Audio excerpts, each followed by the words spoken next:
What's going on? This is Shamus with the Educate to Elevate podcast coming to you on this beautiful Thursday. To everybody that listens to this podcast, I promised that I would only bring people that add value, people that I admire and look up to. And today I have my special friend, Tanya Oliver. She is one of the best coaches when it comes to you finding your better self. Mrs. Tanya, just please tell everybody where they can find you, what do you do, and, everything. Well, first, thank you so much, Shamus, for having me on your podcast. And it is an honor. I'm in so much gratitude and appreciation. Hopefully, your audience will find as much value as this as our conversation before the podcast. Exactly. For those of you, let me introduce myself. My name is Tanya Oliver. I am an executive coach for high-end achievers. All that means in fancy terms is I teach people, I support people, and I hold people accountable in order to just become mentally, physically, and emotionally healthy and strong AF so that they can look, feel, and show up in their business and in their life as the best version of themselves. That's the current story that I've taken on, and I do my best to serve when it comes to that line of work. You do. And it's funny because a couple of my friends, that's how I found out about you. Joey and Chris, and it's like, man, you gotta. And then I seen you on the flyer for Plugged In, and I'm like, all right. Yeah. You know how you like people talk to you and you hear it from 10 different people? And I think in my eyes, that's God saying, hey, you need to talk to Tanya. She could probably help you in a situation. So it's funny when you sent me the message, I was like, I was just gonna contact you because I had went and checked some of your information out and looked on your YouTube and everything. And I was like, I trust the people that recommended you. So I appreciate that. I appreciate you and everything that you do. Well, I do believe that, when you focus on just being the best in your lane and truly serving and first being the byproduct, like being the work that you speak of, and then doing the best you can. Because when I take people on, I treat them as if they hold my name. So if they're winning, that means I'm winning. If they're losing, that means I need to step it up because there's something that I haven't gotten through to them to get them to win. And when I'm doing my job, the word is going to spread. And I'm grateful because it actually is spreading in the line of work that I'm doing. And people are really transitioning out of survival into thriving. And it just makes my heart really happy to see that. That's good. And like our first discussion we had, I could just tell how genuine you were. And I was like, yes, I need. And then even when we go back and forth on the DMs and you say stuff like today, I was like, I know, you're right. Yeah, don't let my kindness fool you. I'm very assertive. I am very strict. That's why I work with the top of the top. I work with pro athletes. I work with top end executives. I work with people who really strive to be a high end achiever in all aspects of life. And so people get confused because they look at me like, oh, she's looks really nice. But my clients are like, no, she's a shark. Yeah, definitely. She's aggressive. Yes. But in a good way. Yes. So what I like to start out with is obviously everybody sees you now. We talked about your backstory. Let's take the audience back to, I was reading some of the stuff you sent over, where you were, your past. You wasn't always as successful. You always didn't, you haven't always had the self-love, the self-care. So tell them a little bit about your story, where you came from and everything. Oh man, there's so many stories. I even have a recent story I'm going to be sharing tomorrow. But yeah, I came from a space of addiction. I was 60 pounds overweight. But at the same time, I also grew up playing sports. My life, I think so many people hear oh, I grew up with nothing. I actually grew up with a lot. My dad came from nothing. He built a successful construction company. So it's practically the stories that a lot of the audience and yourself and, people are working to build a better life for our children. That's what my dad did for us. However, he lost himself throughout the process, and work was always a priority. That's why I'm also one aspect of what I do I'm so passionate about, because of how it broke our family apart.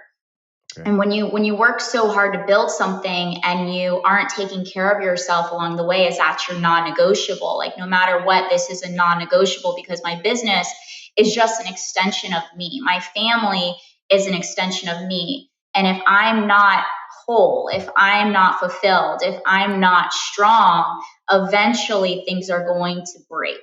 And so with him, with the construction industry, he had a really bad accident and he had to get major back surgery, and they cut him from the front, from the back. They like literally just butchered him. It was like a horrible story back then. This was before the whole that opiate thing come out with the doctors that were going to jail. He was over medicated, still trying to go to work because he was addicted to work, like most of us are. We're work addicts, in grinding, the hustle, to go hard or go home.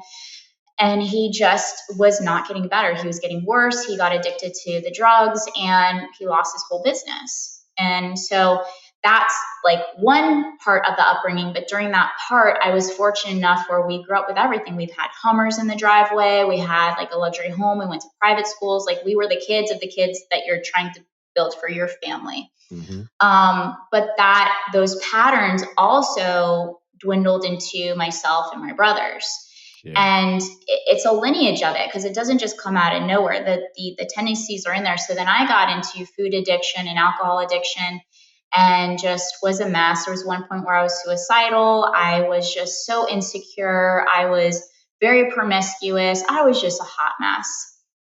And there was one point in life when I was in college and I was like, you know what? If I left, would people even realize I was gone? Yeah. Like if I decided, just like really in a space of like, if I'm not going to be here anymore, if I'm thinking of the possibility of dying, what if I really started putting my energy into a space of living, but like really living on purpose? And what would I have to do to really thrive? What would I have to do to build myself into a woman where I could say, wow, like that's a powerful woman. Like that's a powerful woman that's really serving the world and is going to leave the world making a mark and helping a lot of people. And then I just began that journey of, figuring out my relationship with myself and my connection to God. And, I promised God if that's in that, I got this tattoo on my ring finger of the Jesus fish, and whatever you believe in, if you believe in energy, whatever you need to believe in to get you through life, like hold on to that. Yeah. Whatever hope you have to get you out of the darkness, like hold on to that. So that's like how a big part of the stepping stone into me, like getting into, I call it a forward movement mindset. Okay. Like, okay, what can I do today just to feel good? Okay, it makes sense. So was there a pivotal point when you was going through, the drinking and everything that you was like, that's it? Like it stops right here. Was it like an incident that happened? Because I know, in most cases, they say before someone gets to the next level, they have to hit rock bottom. And something I'm guilty of, and I was actually going to talk to you about this today. The last month and a half, 2 months, me personally, I kind of been like in a slump. And what I realized is I work better when I'm about to lose everything. It's like I go into 300 miles an hour when I should just maintain so I don't fall back into it. But sometimes I feel that I'm not challenged. And I'm like, you know what? I know that I can always bounce back. I know that I'm a hustler. I can get off, because I've been up and down. So for you, was it something pivotal that shifted that mindset? Yeah, and I think what you're talking about too, because I'm like processing what you just said. I can see it. I can see you. You're looking. I was just like, she's like, yeah, I seen it. Part of the story of what I was saying is there's like this like extremist personality where it's like go hard, like 1 foot on the gas, 1 foot on the brake. Yeah. And that also is another form of addiction. You could be like, I am only productive and efficient when I'm about to lose everything. So what you've done is you just created it's called a cellular impression that this is how I get massive shiznit done when I'm in this space. And it's not truth, because truth and belief are not the same. Belief is programming based on, here you go, you've had this experience, therefore it's either desired or undesired, and you're going to collect more of them. Mm-hmm. So you got attached to an end result, which is massive production. But in order to have massive production, there's an in-between space, which is to lose everything. And, so this has to be removed, but this is still kept. But what else can we put in here? Because something that we teach is like the law of substitution, even when it comes with psychological reprogramming, is what's the desired end result? Okay, let's keep that because it's desired, but it's an end result. And how do we swap out the programming where you can still have it all, but you don't have to go through pain in order to get it? Yeah. Do you get what I'm saying? You don't have Yeah. to create suffering to get this. And now that I'm sitting there as you're saying it, I'm just saying like, man, it's why do I have to lose everything or feel like I'm losing everything to really step on the gas, like you said? But I know that all comes back to the programming, growing up as a kid, and things like that. Even when I used to play basketball, I performed better the last 3 minutes in the game when we're down by 8 Yeah. than I did in the game when we was up by 30 points. Yeah. I don't know if it's the pressure or the competition or just challenging, challenging myself. I don't know what it is, but I need to fix it. Yeah, well, it's just establishing a forward movement mindset, something to be looking forward versus looking backwards. Yeah. Because a lot of times we're so attached to looking backwards and the attachment of an old identity that no longer serves us versus like a forward movement mindset of creation and programming and building that type of person that we crave to build. And, when we're in depression, a lot of it, Jim Carrey did a whole thing on it where he's like, depression is really when you've outgrown the character and the role that you're currently playing. Amen. And Amen. so so what, and if you keep playing that character, of course, something bad's going to happen to you because God's going to put a fire in your ass and be like, hey, grow. Yeah. That's actually, Go. yeah, that's funny because about 2016. So me and my wife, we've been together 34 years now. Congratulations. Thank you. And we've been through up and down. We got 3 beautiful kids. Our youngest actually graduates in like 3 weeks. So, we're going to be empty nesters in another year or two. But what I realized uh, with my wife was along the journey, a lot of times when I was depressed, how I brought myself out of it was trying to become the new me.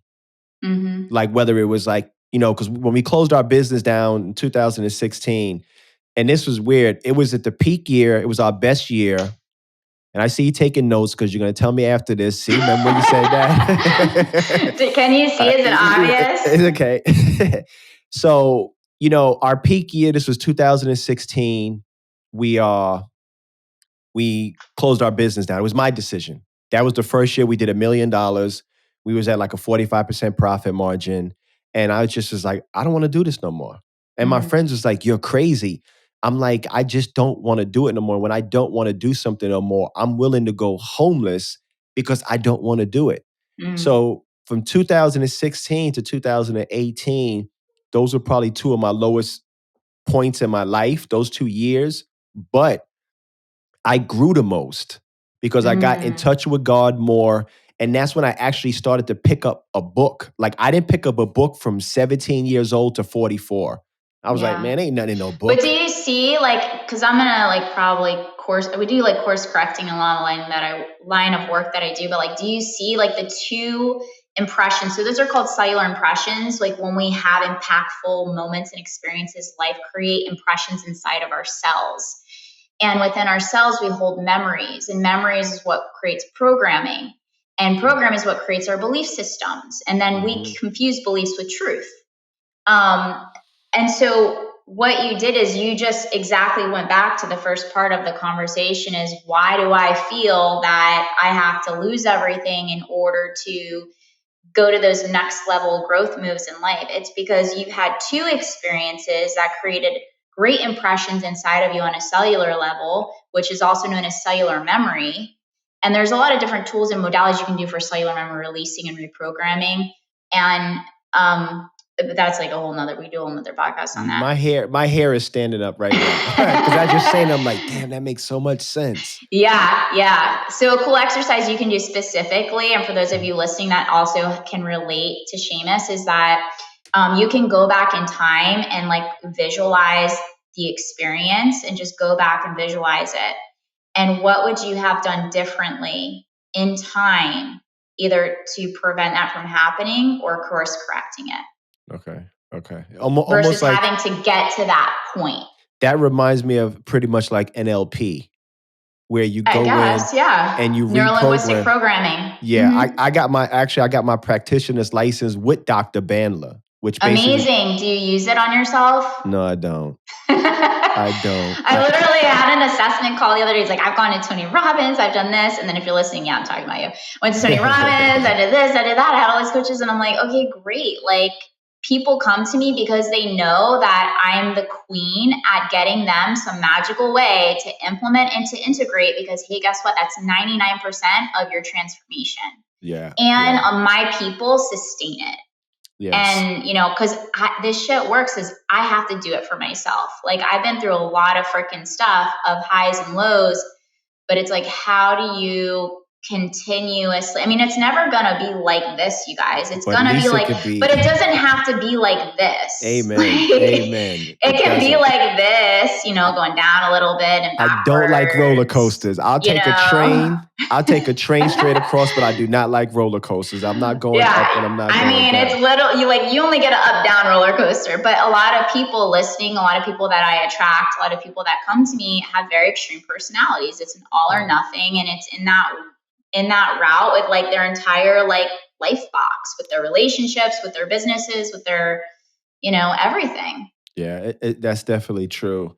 And it's funny. So to what I was saying, when I lost everything for those 2 years, like we barely was putting food on the table. The house was in foreclosure, everything. And I felt like I let my family down. We had bought my daughter, which got shipped off to the military at the time, a brand new Jeep. It got repoed, townhomes, everything. Get it. And then actually those 2 years when I started reading books, that's when I really started transforming the way I think, my mindset. And I remember specifically my younger son, we was leaving the property that we had foreclosed. We got foreclosed on, and that's another story. Like that was God working in so many ways. I experienced all that, but with my family, like everything got taken away. The Hummers, everything got just taken away. It's the worst feeling in the world. And when you have kids, they don't understand that. They just see mom and dad as a superhero. They're like, you know. And I remember telling my younger son, because we lost that property, and this is crazy. This is how you know I'm all in or nothing. We lost that property, and the next house that we got is the house I'm living in now, is the biggest house we have ever owned. And I still didn't really know how I was going to pay for it, but I'm going to figure this out. And I told my son, I said, you know why you never give up? And he was like, why? I said, because we're driving from probably our worst living condition to the best and biggest house we ever lived in.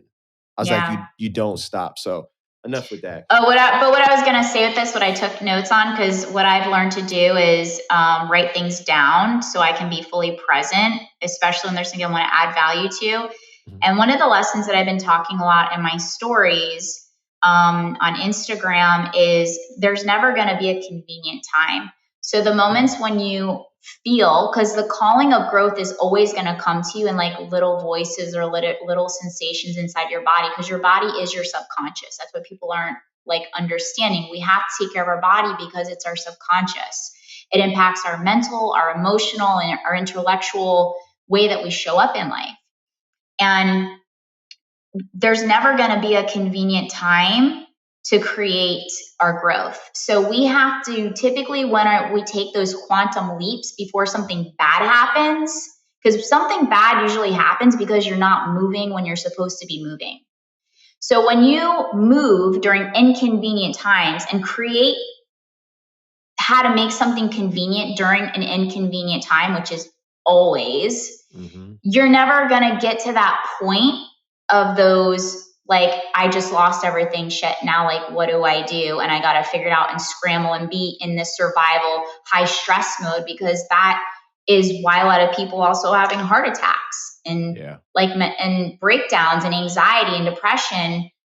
And it becomes your new normal because you're not moving when you know it's time to move. You know, it's so funny as you just said that when we was going through that situation where we was in foreclosure, I got hospitalized for a couple of days because I kept getting sharp pains in my heart. And I was going to a chiropractor and she's like, you need to check your blood pressure. And I'm like, nah. She's like, go check your blood pressure. It was like 170 something over like 130 something. Yeah. And she was like, you're lucky that you didn't have a stroke. And the Yeah. doctor asked me like, what kind of stress are you going through? And I just told him. So Life stress. yeah, exactly. Yeah, Exactly. it's not even joking. You're so young, and that's the thing is I get a lot of my clients, I get them off medication just by developing a foundational blueprint of how to take care of the mental, the physical, and the emotional, and that becomes your non-negotiable. You have to learn to prioritize yourself and know that your business is an extension of Okay. you. Yeah. And if something happens to you or you're out, guess what? You don't think the business is going to be impacted. You don't think your family's going to be impacted. I have experience of what that did as Yeah. from the child, aspect. Yeah. True. Yeah, that's definitely true. So what would you say would be a good starting point for somebody that's actually trying to heal their self from the inside out? That's a great question. First thing is they need to check their sleep. It's super simple. It really like the core of it is so simple. Number one, come to my webinar. It's free. You know, 10 steps. why I'm laughing why you say that, because I don't have it on now, but I wear the Aura ring. Ah, And I lay in my bed for 7 hours and I don't sleep no more than 4, and only about 30 minutes of it is REM sleep. That's every night. wow. Yeah, Yeah. I'll let you continue though, but it's funny when you I mean, said it's sleep, I sleep, was but then you have to figure out, well, okay, it's not just laying in bed. Like, how do I get into REM sleep? That comes down to developing a solid night routine. yeah.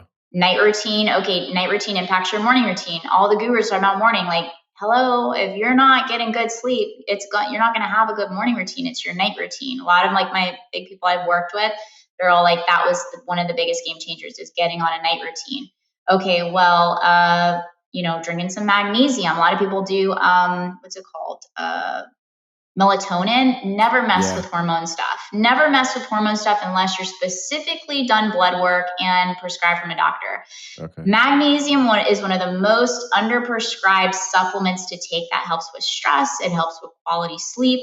Be careful because if you're going to go crazy on it, like, oh, yes, I need to take all this powdered for magnesium, you're going to end up having diarrhea and you won't be sleeping either. But so I'm gonna tell you, so my night routine was 150, and I got my personal trainer, she's like, you gotta stop taking so much. 150 milligrams of CBD, 2 Hmm, teaspoons of liquid magnesium, that's a a lot of hot bath, magnesium. a hot tea, uh, lavender pillow spray, orthopedic pillow. Like I'm all out. And if I lay down in the bed at like 10 o'clock, I won't fall asleep until maybe 11:30. But 2 hours later, I'm up. And I remember Okay. my mother-in-law gave me an Ambien one time, and she's like, "You're gonna sleep for days." I took it at 11. At 1:30, I was up, fully charged. Well, if you get up at those times, you could also go into a meditation. That's Get what I up, sit think. upright, go into meditation. I mean, everybody's different. I have to kind of peel back the layers of what's going on with somebody. There's some people where they're so much in their head. I know when we originally had the consult, I was like, Yeah. you're super in your head. I have my clients journal. Like, you got to get things out of the body because part of the subconscious is you got to bring it into conscious awareness. What's going on, deep rooted inside of you. Maybe you need to, in order to get it out, you need to write it, you need to hear it, and you need to speak it. Because we Okay. hold things in. Maybe you need to get in some EFT work where we're tapping into the meridian points and we're going through cycles of negative, positive, and you're just literally detoxing years Yeah. and years and years of trauma. That's the body. People think like, oh, I'm doing my night routine, and like you have to realize, like, you think your body carries cellular memory. It doesn't think like it's still in survival. Even though Yeah. there's no like war going on, there's maybe like a mental war inside of you. You ain't lying. So there's so many different tools. I call them tools, healthy Mhm. tools to help people get out of the survival, get out of that like primal instinct, so that you can actually get into a space of, more of feeling like you're thriving, calmness, peace, quality sleep. So those are a few like tools. You got to find the tools that work for you for right now, because we have so many seasons in life that we go through. Yeah. And then we're still like shedding like a snake. We're shedding skin and we're releasing, and we're cleaning up. And it's like, I don't know what's going on in somebody's head or in their heart or in their body, if their heart's closed, if it's open. So it just depends. Yeah, I know. Those are a lot of things that I have to dig into because I know my heart's probably cold because I'm closed because I've been through so much. I don't trust a lot of. I was just telling my buddy, we was talking about growing up as a child, and I'm like, he was like, how did you grow up? And I said, well, I grew up in the South Bronx. I said, at 9 years old, I seen my first body. I seen somebody get killed, and Yeah. he was like, what? I was like, yeah. He was like, and then I remember one time a good friend of mine, Reggie, he had gotten in some trouble in upstate New York, and he was like, I'm gonna come stay with you in the Bronx. And he stayed for like 3 days, and in those 3 days, he seen 2 people get killed in my neighborhood, and he was like, I'm going back Yeah. home. And to me, that was Yeah. normal. I'm in protective So in mode. the very beginning, like your body is taught to be like always on alert. So that's going to take always. time to Yeah. allow your body to feel safe. You don't feel safe. Sleeping for you means death. So that's a subconscious programming. If I sleep, I'm going to die. I could die. I need to be in high alert. It's not safe to sleep. And you ain't lying, because on the side of my bed, I have my nightstand with my Glock 9mm, and I'm like, I got a gun on that side. I got a gun in the bathroom downstairs. I'm like, if anybody comes through my door, you're getting shot or you're getting bit by one of my Dobermans. That's definitely funny. Yeah, so I mean, that's what I'm saying. The body's the subconscious, it carries memory. Okay, so you guys listening, and my reputation is, oh, she's always gives homework. There's always something. Yeah, because I want you guys to grow. So there's a book called The Hidden Messages in Water, and it literally is the foundation. You have it? I heard of it. So it's on my list. Don't worry, guys. If you don't like books, there are a lot of pictures in it. I work with clients and families, and their kids end up taking the book. Like, it's a cool ass book. Yeah. And it's a great book to read actually with the family, because it literally talks about the foundation of life. So if you're somebody who's more like science-based and you don't believe into the woo-woo metaphysics, like law of attraction, totally fine. I love science, but I do believe in the metaphysics, but I also need like grounding things to explain how this stuff is possible. So that book is such a great way of explaining life and the impact of emotions and cellular memory and how it impacts our cells. And a fancy way of saying that is called epigenetics. So epigenetics really is just the power of, we have the power to reprogram and transform our life based on shape-shifting our belief system, based on shape-shifting our self-dialogue, based on shape-shifting the way, when we think differently, when we move differently, we have different life outcomes. So that's the concept of the book, and it breaks it down into a very simple, very fun, lots of pictures. Okay. Yeah, I'm gonna get it. I do audio books. I actually just started. This one you want in book form though, because of the pictures. Okay. Yeah. All right, definitely. So what does a good I would say, we use the word great in our vocabulary. Okay, words carry power. Great, got you. What does a great night routine look like to you?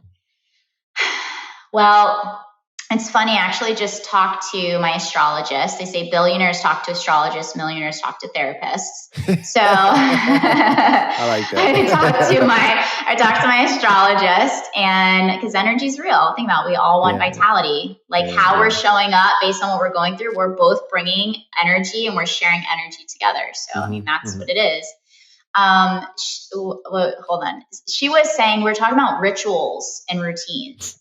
And getting back to what we were talking about earlier is like, I know, everybody listening knows, like we've had so many different like life stories, life experiences. That's why first time you're asking like, okay, who's your audience? Who am I speaking to? What part of my storyline am I sharing in this conversation? So depending on the story that you're currently telling yourself, I would say choose 3 things. And the biggest thing is more of developing structure. People need structure. The plugins, because most of us have a rebellious personality trait, to be told what to do, it like takes away your personal power. So when you have options of, I would say just create a toolbox. So I like to give structure and platforms and systems, and then give people the freedom to do the plugins as I guide them and give ideas with plugins. Okay. Like that's how I operate, and my clients have the most success that way. So I would say, number one, create a toolbox of things of what self-care means to you. Maybe it's a skincare routine. What's self-soothing to you? What helps you unwind? So when people say like, oh, I want to read at night, okay, great. But let's pay attention to, does the book you're reading, does it stimulate you and wake you up? Or does it soothe you and make you feel at peace? I personally like to read more spiritual books at night because it makes me feel safe. And it reminds me of the truth of that I am the creator and I was created and entitled to be happy and joyful and all this other stuff. And so I am safe and peace. Da, da, da. So what is self-soothing to you? What helps you unwind? And I would just make a list. We call it like a brain dump toolbox self-care routine. And then you want to have that structure like an hour before bed. It takes about an hour to calm down the nervous system. If you want to have, I've had some clients that went ham on it and they're like, I want 4 hours. I want to do the float tank and I want to do the, I want to do that. I'm like, whatever you want to do, minimum 1 hour before desired sleep. So if you, and we start backwards. So if you need to be up at 5 a.m. or you want to be up at 5 a.m., then, and you know that you need, average studies show people need around 7 to 8 hours of sleep. By the way, if you do struggle with sleep, I've studied a lot from Sean Stevenson, and he wrote a book called Sleep Smarter, Sleep Matters. I always get it confused. Sean Stevenson? I believe it's Sleep Smarter, Sleep Matters. I have to look it up. But he actually struggled at a very young age with degenerative bone disease, like in his 20s. And he couldn't eat healthy. He couldn't exercise. He would be running and all of a sudden he'd break his hip. I mean, he was like in his 20s. Like he was like a 1%er. Like doctors couldn't help him. He was in college. He was bedridden. He was doped up on meds. And he was just like, I can't live like this. Kind of like I was saying, like if you get to a point, you're like, I can't live like this anymore. This isn't living. I'm literally living hell right now. Like, so what can I do? So what he started doing, he started studying sleep. He's like just a sleep expert. I mean, he's overall, the Model Health Show, I think is his podcast. But he's got a really powerful story. And so his book is a great resource to read too, where he talks a lot about the power of sleep. But studies show about 7.5 to 8 hours of sleep. So then you work backwards. So if you know you want to be up at 5 and you need 7 hours of sleep, that means you need to be in bed by 10. So that means your self-care routine starts at 9. Yeah. And that's one thing I like. So I'll kind of tell you, so in my house, I was getting up at 4:30, 5 o'clock. Because I was like, I want to get up when it's dark outside. That's giving me a mental, like, hey, I'm ahead of you. Then I just started struggling with that. So now I get up around 6 o'clock. I usually go to the gym. But then I tell myself, hey, you got to be in bed at 10 o'clock. So you got to lay down at 9. But in my house, we have, my son works, and he usually doesn't come in till 9:30, 10 o'clock at night. And he takes a shower upstairs, which the wall is right next to my bedroom wall. So I hear the water running. And then I have 4 Dobermans, and one of them basically sounds like a lion, and she barks all through the night at every car that goes by. Oh, so now the truth of your sleep insomnia comes out. Yes. I told my wife, I said, hey, I need to get a sleep chamber where it's soundproof and I get in it like Michael Jackson and I don't hear anything. The hyper chair, what do they call the oxygen tanks? Those are amazing, actually. Because what I noticed, like 2 months ago, I was out in San Diego for a mastermind with Carlos Reyes and all of them. Yeah, Carlos is one of my clients. Yeah, that's my buddy right there. Matter of fact, I was supposed to have him on a podcast like a week ago, but we're gonna probably schedule it for like next week or the week after. Yeah, I'll be there. You're going to Freedom, right? Yeah, I'll be there. So what's crazy is when I'm in the hotel, I sleep like a baby. I lay down at 10 o'clock. I get up at 5. I'll sleep 5 hours straight through, 6 hours straight through. But in my home, I just can't. I don't know why I can't do it. If we go on vacation, like me and my wife, we took like a 42-day vacation last year, and we was in Punta Cana, Dominican Republic, and I wouldn't wake up until 8 o'clock in the morning. And I'm like, this is crazy. Like I lay down at 10 o'clock, and I wake up 9 hours later, fully charged. So that's something Yeah. that I have So to there's fix. two things. There's two things to that. That's what I'm saying. Like, there's so many pieces. People are like, oh, by the way, this is too. I was like, that's cool. Like, there's other pieces. Cool. I love puzzles. So two things to add to that. Since we're going like specific here, we'll just turn to a coaching session. Number one, if you are like, for me, I'm single. It's me. Like, I don't got to deal with anybody. I don't got people coming in and out. I don't got to worry about somebody else like waking me up, going to bed at different times. Like, it's just me. Like, but now when you're dealing with other people, number one, I always say, like, get other people involved on routines, because then you're actually doing them a favor by teaching them structure. When there is structure, there is order. When there is no structure, there is chaos. That's why the first thing that I do with people in one of the courses that I'm launching is a 21-day habit builder, is to build structure so you have a solid foundation. When you have a solid foundation, your sleep, your food, your exercise, your self-dialogue, like, forget it. Like, game over. No matter what comes into your life, like, you are solid. Nothing will ever break you. You can handle all things. But when that foundation is off, people are a hot mess, doped up on meds, because there's no roots. There's no foundation. It's like a business. A business will collapse with no foundation. So two things. Number one, get everybody on the same team. Like, hey, you guys, not that you have to go around, but like, listen, this is what I'm doing so I can operate at higher levels. This is something that I learned. Let's all figure out like what night routines are. Laying in bed by 9 o'clock is not the routine. The routine is like starting to turning off all electronics. That's one thing too, is an hour before bed, no electronics. Yeah, I try. So if you're reading, it has to be on paper.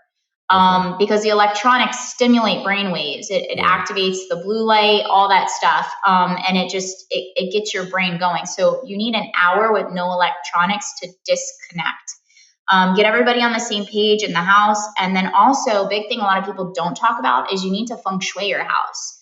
You need to clean up the clutter. You need to set up a really safe environment, especially in your bedroom. Your bedroom is a time of peace. So if that's where you want to create your meditation space, if that's where you want to create like a shrine, if you want to, also sleeping with an eye mask to block out all light. And also, like, what type of images do you have in your room? Do you have like business stuff in your room? Like, I don't have this like bright stuff in my room. I have actually like 2 elephants, and because elephants represent strength, family, loyalty. And I have 2 because I'm going to be attracting my partner. So whoever my perfect power partner is, because I'm a power woman on my own.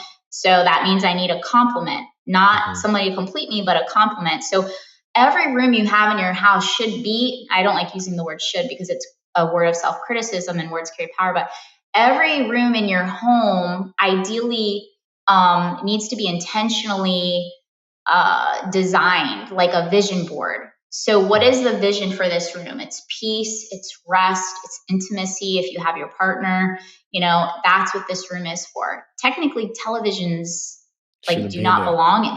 Well, when I use the word should, because choosing to not be in there, because that electromagnetic frequency also creates something called radioactive decay. And guess where it decays? Inside of our bodies, inside of our cells, inside of our minds. So that everything is either adding life to us or taking life away. That's it. No more TVs in the bedroom, no more shows. I'm telling the wife it's over. Watch that in the other room. I mean, if you guys, that's the thing is like people are like, but that's our family time. Okay, so start TV at 8 and then end it at 9 and like start doing partner stretching. And then who knows, only magic happens after couple stretching. So I don't think anybody's going to complain after that. That's where the magic happens. You might be on kid number 6 by then. Who knows? Right? However, people really need to learn how to become more intimate. Intimacy is based on just having conversation, coming up with a goals list as a couple, like having that time and really getting to know, like, hey, what's your day? What are your goals? What are your dreams? Like, what do you think we can be doing better together? What would be like your idea? Like, learn how to have like different conversations and get to know, your future selves versus a past versions of who you think that person still is based on a memory bank. That's true. It's funny on It was like 2 days ago, and I told my wife, I said, "Can we just take a day to declutter the house?" Like my walk-in Yeah. closet, there's stuff everywhere, and when I look at it, I'm like, it just makes me confused, right? Yeah. Like just looking at it, it's like, okay, I know this is here, but this is not how I want it. And I Yeah. literally on my bathroom mirror, I write a lot of my goals on there, like how much, get closer to God, $2 million in revenue this year, all the Hmm. places I want to travel. And I gave my wife a marker. I said, on your side of the mirror, write everything that you want. So she's getting ready to get her real estate license. She's like, I want to do 1 Hmm. million in revenue. I want a red convertible and a Tesla. I was like, and look at it every day. The good thing Yeah.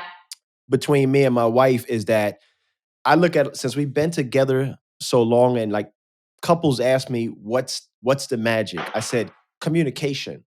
I think Mm. communication is the key because I know when we were younger, she was more mature than me. So basically, she was more mature than me. I was the crazy one doing stuff, not caring about if I lived or if I didn't. And then as time went on, I became the more mature one where I was like, listen, you need to level up. You need to start reading more. You need to set some goals and everything. And I feel like every decade we outgrow each other, but we communicate and come back to a medium place. Like, hey, this is what we need to do. We're going to grow as a family. Like right now, Yeah. she's going to get her real estate license.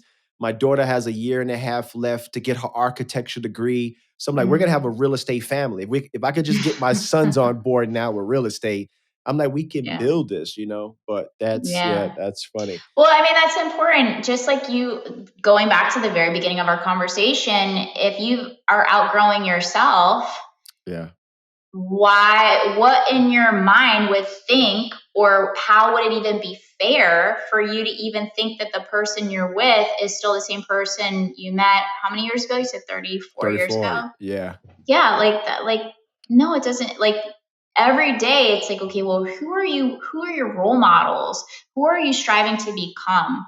And mm, then challenging, like, just like you're challenging your own mind, or you hire mentors, or you have conversations, and conversations like these and these podcasts, like, oh wow, like I didn't think of it like that, or yeah, wow, like I'm processing it differently. Like, growing together requires two whole people complementing each other, yeah, yeah. but It definitely if does. you're not growing, you're not going to be whole. Yeah, definitely, definitely. How important do you think it is to recharge, whether it's once a week, once a month, where you kind of reset? Like you said, like I know for us, me and my wife, we try to make that a Saturday. We get up the first thing we go, me and her every weekend, we do cryotherapy. So we get in the freezer, level 4, and we freeze. And then we go and have breakfast at the specific spot. Yeah. Then we go get a massage. I'm trying to find somewhere in Georgia that has nature. And she actually found somewhere because when I go to Arizona, I had told Carlos and Alex, hey, I want to go to Sedona. I want to take the day. I want Yeah. to go to Sedona. So how important is it for somebody to recharge, to reset them for like the next week or the next month or something like that? Yeah. And I mean, that's a great question. It also comes down into your personal definition of what's a recharge. Because for me, recharging is getting quality sleep, doing my Okay. meditation, going to my yoga practice. Like, there's different levels of recharging. And that also comes back to like really knowing yourself. Like, do I need extra recharge, or do I need like just to hone in on like what I can create in my own safe environment, and then my external environment? Like you say, Sedona, for me, it's the beach. Then again, the beach is only 10 minutes away. Hmm. I could rollerblade there. So number one is identifying like what is recharging for me, being with nature. Sometimes it's spending quality time with a loved one. Hmm. Typically it's children because of the Hmm. playfulness and the innocence and the spirit. Like, I go spend time with my niece and nephew. I'm like, oh my God, this is so fun. Yeah. I'm in the bounce house with them. They're like, Tanya, get out of the bounce house. You're going to pop it. I'm like, this is Fun. like they say. They're like, you can catch me you can catch me in the bounce house. Yeah, yeah, I'm not talking yeah. to the adults. I'm talking to the kids. Okay. but the thing is, it's like, what is recharging for you? Number one, Yeah, a lot of people don't even know what's recharging for them. So I don't. what are the micro recharges? What makes you feel? Because I would say, like, there's three. Getting back to the foundations: food, exercise, sleep. Exercise is to help quiet the chaos of the mind. Like if we really understand the placement of our foundation, we're more likely to not resist it and to prioritize it. Okay, so exercise to quiet the chaos of the mind, because that helps reset. That's like the reset button. And like, what's your database of exercise? Is it hiking? Is it rollerblading? Is it dancing? Is it the gym? Is it, yoga, Pilates, like walking? Like, what are those things? Because everybody's uniquely designed differently. That's why it's like, okay, I like to create a toolbox for you to come up with options. Food is to refuel, and it impacts our mental or psychological, whether you're having like anxiety, ADHD, like our food impacts all of that. It also impacts the quality of our sleep, inflammation, eating for your blood type, your relationship with food, alcohol, like what is going on with that, hydration, water. And then we get into the sleep, which is about recharging. Mm-hmm. So besides the external, what's going on with the internal? Yeah, I think that's where I lack at, because now that you say that, I need to find time in a day, whether it's an hour or two, to recharge for that day. And that's what I used to do. I used to get up in the morning at 5, and I got like a big walk-in closet. And from 5 to 6, my routine was I would start out praying, talk to God for a few minutes. I would meditate for 5 or 10 minutes. I never got past 10 minutes because my mind is like, you're really going to sit here for 15 minutes and do this, and you got so much other stuff to do. And I'm like, shut up. And then I would go into my home office, look at my vision board, write in my journal. That was my morning. I haven't been doing it lately because, like I said, I feel like I'm kind of in a slump. But you're in a slump because you're not doing it. You're absolutely right. You're absolutely when right. When the foundation is off, you are off. This is what people like. This is honestly like it's literally so simple, but it's not easy because then the self dialogue. I'm wasting my time. I should be doing something else. This and this and this is. These things are non-negotiables. And like when I work with people, there's something called, I do a course, I run a course once a year. It's called the Get Shit Done Productivity course. Okay. And part of the course, there's 8 segments to it. One of the segments is to make a T-chart. Have you heard of a T-chart before? Yeah. Mm-hmm. So T-chart, for those of you who don't know, it's just like a straight line and then a straight line down that looks like a T. And then because of the way that the brain works is it goes from right to left. So on the right-hand side, you're writing everything that slows you down because the right represents the past, the left represents the future. Okay. So in the brain, psychologically, you're moving from past to future reality. Okay. So on the right-hand side, you're everything that slows you down, not getting enough sleep, eating junk food, staying up late, partying, being around energy vampires, not having any boundaries with my time. So maybe you go out, but you stay too long. You can still go out, but maybe for an hour versus 3 hours. True. Not doing a time audit, being wasteful, like whatever it may be, whatever slows you down, not working out. And then on the left-hand side, you say, what are the things that speed me up?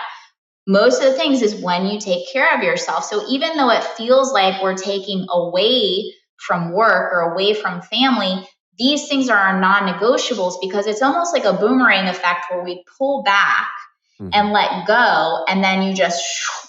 So these are the things I know are non-negotiables because they speed me up. Like even for me right now, I've been prepping for this webinar tomorrow, and my mind is like, you're not done yet. You need to stay in. You shouldn't be going to the gym. Like all these self-dialogues. And one thing you mentioned is like, you're like, okay, shut up. Don't say that. We actually want to do the opposite. We want to use our negative thought patterns and bring them in, allow them to have a voice like a child. Like if your child comes to you and like, man, I just had this thing I got to get off my chest. You're not even like, shut up. I mean, you probably could if you want, but I don't know what type of relationship you're going to have with your kids. They're probably not going to trust you anymore, and they're going to shut down on you. And then when you get older, you're like, I wish I had a better relationship. Well, it's because all those times you told them to shut up. So you got to treat yourself too like a child. We all have inner child inside of us, and the voices need to be heard. So take those voices, write them out, like, okay, I hear you, thank you. And then you say like, but this actually speeds me up. So when you do those, the voices then get like, the volume gets lower, and the other volume, which is our higher self, higher consciousness, becomes louder. And we want to use those voices as information, and we call them, and we do shape shifting. Okay. But we can't shape shift what we're not allowing ourselves to even hear or recognize in the beginning. So we want to use that information, those voices, those negative thoughts, as leverage to shape shift them into the opposite. Okay. So what's your top 3 books you would recommend? And I'm probably gonna buy all 3 as soon as you tell them. Well, one of them I already told. The hidden messages in water. Yeah. Okay. So hidden messages in water. So one thing too, like, because I love Carlos. We talk like almost every day. He's so funny. He was asking me this, like, oh, I'm gonna get this, this, and this. And it's funny because when you get to a certain space, of course, I'm not the most enlightened person in the world, but I do believe I'm pretty enlightened. I do feel very connected to my higher self. I do believe that everybody has the ability to have that connection. The more that you implement self-care, your meditation, everybody has the power of that, like, supernatural, like, part of themselves. I've always gone back to yoga books. Yoga just means a union with your higher self. Books don't mean anything without implementation and integration. Yeah. So it's about taking concepts and applying. My second book is the Yoga Sutras of Patanjali. And I did go through yoga teacher training. I've gone through 2 of them, plus read the book with the practice of it. Okay. Yoga is just a sutra, is just a thread, and it's literally like life coaching, life skills. Okay. Yeah. My third, I would say, which has really had to help me heal my relationship with money, Dr. Joe Dispenza's. There's so many great books. I love Dr. Dispenza. Yeah, I went to his event actually, and that's like, you want to talk about meditation? Yeah. We had to meditate for 7 hours, like every day for a week. Yeah. So I was only doing like 15-minute meditations, but you don't realize, like, okay, I can do this. Yeah, for hours. I can't even see myself. Like, I sat there for 3. My way of doing that, I told my wife I want to find a monk retreat where they take all my electronics. I don't talk to the world for 30 days. Give me the robe that they put on, and let's just be silent. Honestly though, like, I would say that's the problem with society, with people going to these retreats, even like addiction centers, because I worked with an exclusive center during COVID, and they had pro athletes there. They had, celebrity children there, and just like really well-known people there for like the best of the best treatment. It's $50K cash a month. Like, these centers bank. Yes. So why does it not work? It doesn't work because you're taking somebody out of an environment, which, yes, when they're in a very dangerous environment, it's important to get out of the environment. However, when you isolate people into a bubble, by the time they get back to a new, quote unquote, new normal, it's such an extreme, getting back to the extremes. When there's a high, there's a low. Many people relapse. So people are going to relapse from their new habits going away to these retreats because you can't figure out how to integrate and implement them into your life box. That makes so much sense, because I'm seeing myself now. Okay, I see myself coming from the monk retreat and just looking at everybody weird. Like, why are you talking? And then you judge them. Yeah, exactly. But like, why are you talking?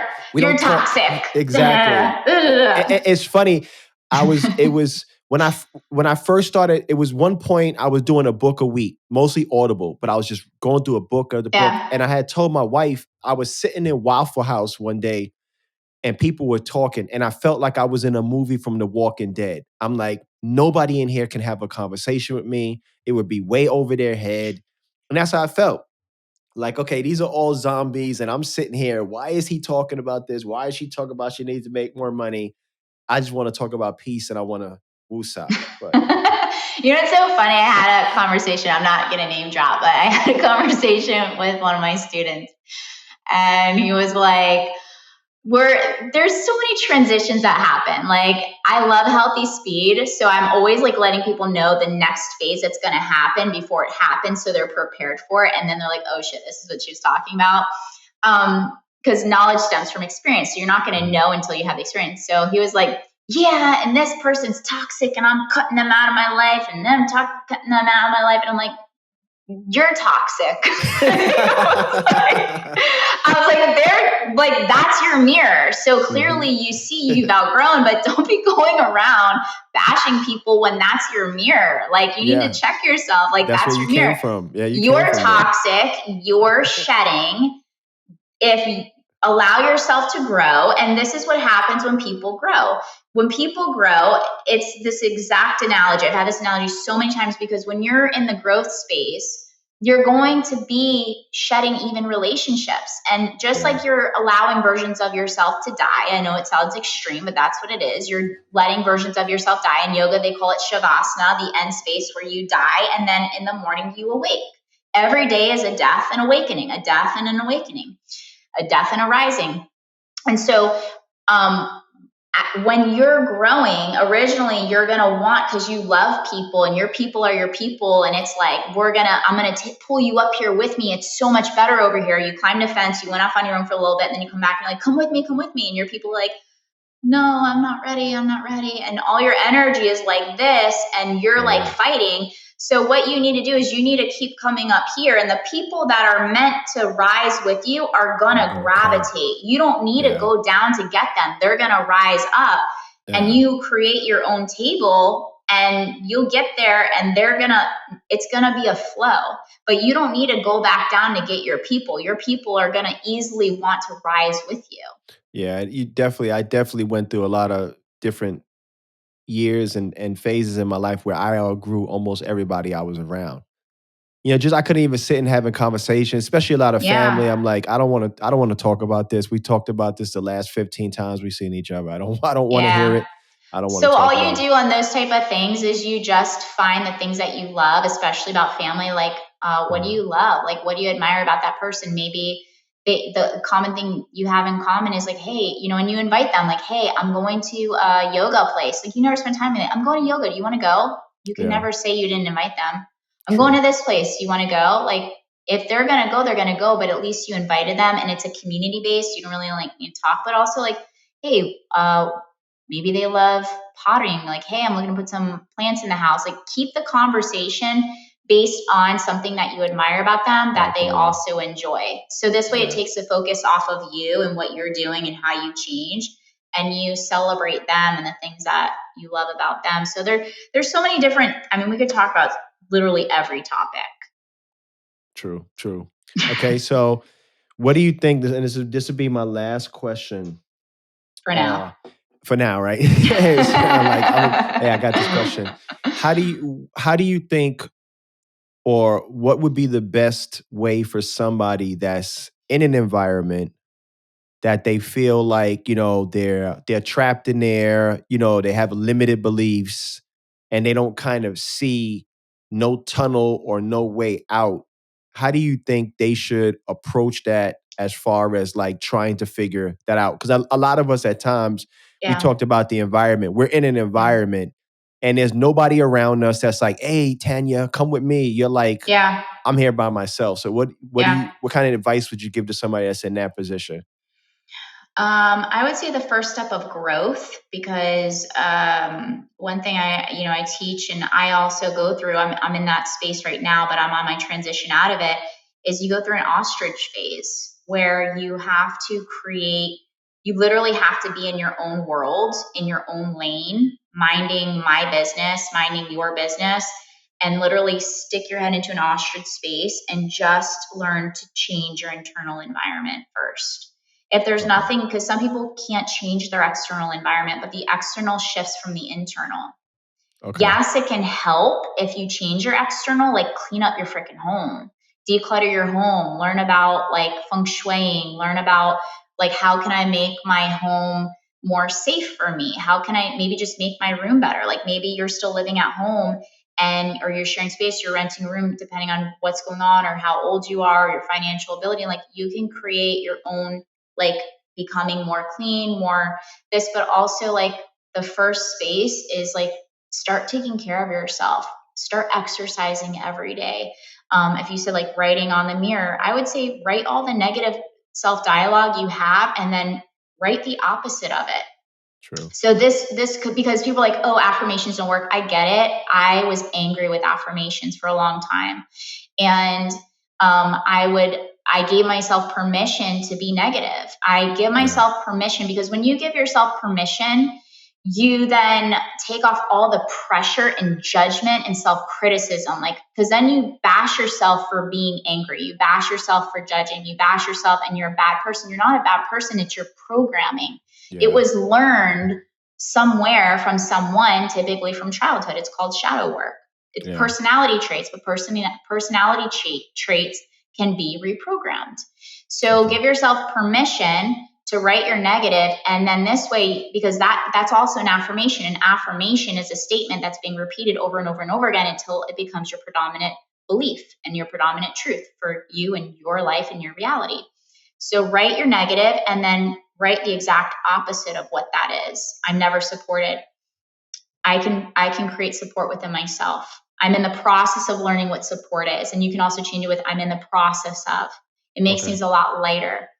Learn how to take care of yourself, your physical, your self-dialogue, of course, your sleep, like we talked about, and also cleaning up your food.